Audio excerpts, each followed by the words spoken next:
Hi మావ 45 Kannada cinema. Upendra గారు, శివన్న, రాజ్‌బీ శెట్టి లాంటి వాళ్ళు యాక్ట్ చేసిన ఈ సినిమా లాస్ట్ ఇయర్ థియేటర్స్‌లో రిలీజ్ అయ్యి ఫ్లాప్ అయింది. ఇప్పుడు ఓటీటీలోకి వచ్చింది మావ. ఇప్పుడే చూసాను. చూసాక నాకెలా అనిపించింది అంటే, ఎందుకు చూసానురా బాబు అనిపించింది మావ. Why Rocky? వై అని అడగాలనిపించింది సినిమా చూస్తున్నంత సేపు. నాకు ఈ సినిమా చూస్తున్నప్పుడు ఒక్కటే క్వెషన్ నా మైండ్‌ని తినేసింది మావ. ఇందులో ముగ్గురు యాక్టర్లున్నారు. వాళ్ళ స్టోరీ సెలక్షన్ మీద మంచి ఒపీనియన్ మార్కెట్‌లో అయితే ఉంది. అలాంటిది డైరెక్టర్ గారు ఏం చెప్పి అసలు ఈ ముగ్గురు యాక్టర్స్‌ని ఈ సినిమాలో యాక్ట్ చేయడానికి ఒప్పించారు అనేది నాకు పెద్ద క్వెషన్ మామ.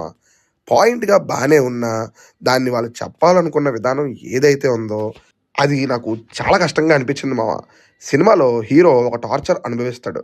అదే టార్చర్ సినిమా చూస్తున్నంత సేపు నేను కూడా అనుభవిస్తున్నానేమో అనే ఫీల్ కలిగేలా చేశారు మామ నాకు. లాస్ట్‌లో ఒక డైలాగ్ ఉంటది. నార్మల్‌గా చెప్తే ఎవడు వినడు కాబట్టి, ఒక మాస్ కమర్షియల్ వేలో చెప్తే చూస్తారు అని, ఇది మాస్ కమర్షియల్‌లా చేశాను అని అన్నారు. అది ఏదైతే ఉందో అది చాలా దారుణంగా ఉంది మామ. ఇది ఎందుకు జరుగుతుంది? ఎక్కడ మొదలైంది? ఎక్కడి నుంచి ఎక్కడికి వెళ్తుంది? ఇప్పుడు జరిగిన సీన్‌కి, నెక్స్ట్ జరగబోయే సీన్‌కి ఏంటి సంబంధం అనేంత తికమకగా ఉంది మామ. అసలు ఒక క్లారిటీ అనేదే కనబడదు మనకి. ఆ క్లైమాక్స్ ఏదైతే ఉందో కంప్లీట్ చేయడానికి తల పట్టుకోవాల్సొచ్చింది. ఇక చివర్లో ఇదంతా అని జెప్పి ఒక డైలాగ్ ఉంటది. ఇక చాల్లే అని అనాలనిపించింది మామ. ఇంకో విషయం జెప్పాలి అంటే ఇంచుమించు ఎలాంటి కాన్సెప్ట్‌తోనే వేరే ఎగ్జిక్యూషన్‌తో ఆల్రెడీ 'బ్రో' సినిమా వచ్చేసింది. ఇంకా కంపేర్ జేయాలి అంటే ప్రశాంతంగా కూర్చొని చూడటానికి కష్టపడే సినిమా 'బ్రో' అయితే, కనీసం కూర్చోడానికి కూడా కష్టపడే సినిమా ఇది మామ.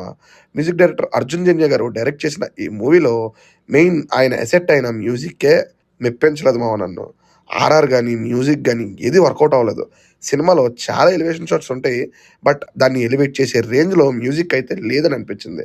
ఇక ఈ సినిమా ప్లస్‌లు, మైనస్‌లు గురించి తెలుసుకునే ముందు లైట్‌గా స్టోరీలోకి వెళ్తే, ఒక సాఫ్ట్‌వేర్ ఎంప్లాయీ అయిన రాజ్‌బీ శెట్టి గారు అనుకోకుండా ఒక కుక్కని యాక్సిడెంట్ చేసేస్తారు. ఆ తర్వాత ఆ కుక్క చనిపోవడంతో దాన్ని ప్రేమగా చూసుకునే రాయప్ప రాజ్‌బీ శెట్టి గారిని 45 రోజుల్లో చంపేస్తా అంటాడు. ఆ తర్వాత ఏం జరిగింది అనేది రిమైనింగ్ స్టోరీ మామ. ముందుగా ప్లస్ పాయింట్స్‌లోకి వెళ్తే 'రాజ్‌బీ శెట్టి' గారి పెర్ఫార్మన్స్ నాకు చాలా అనిపించింది మామ. మూవీ ఐడియా కూడా మంచిగా బావుంది. విజువల్స్ బాగున్నాయి. ప్రొడక్షన్ డిజైన్ కూడా చాలా బావుంది. కొన్ని చోట్ల అది స్టూడియో సెట్ అని మనకు తెలిసిపోతున్నా, సినిమా థీమ్ రివీల్ అయ్యాక తప్పులేదులే అని అనిపించేస్తది. నెక్స్ట్ సినిమాని, దాని కాన్సెప్ట్‌ని గరుడ పురాణంతో లింక్ చేసిన విధానం బావుంది మామ.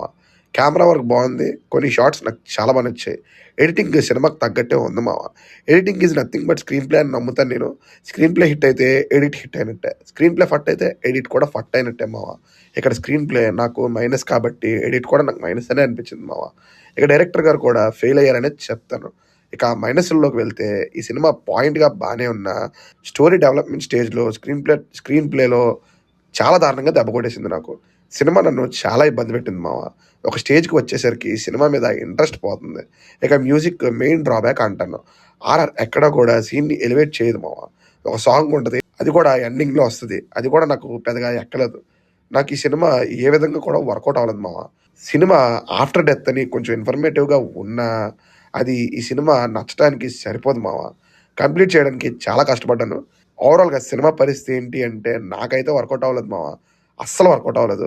ఇక నా రిఫరెన్స్ లిస్ట్‌లో ఈ మూవీ ఉంటదా అంటే పక్కాగా ఉండదని చెప్తాను. నెక్స్ట్ ఇంకో మంచి రివ్యూతో మళ్ళీ కలుద్దాం. బాయ్ మామ.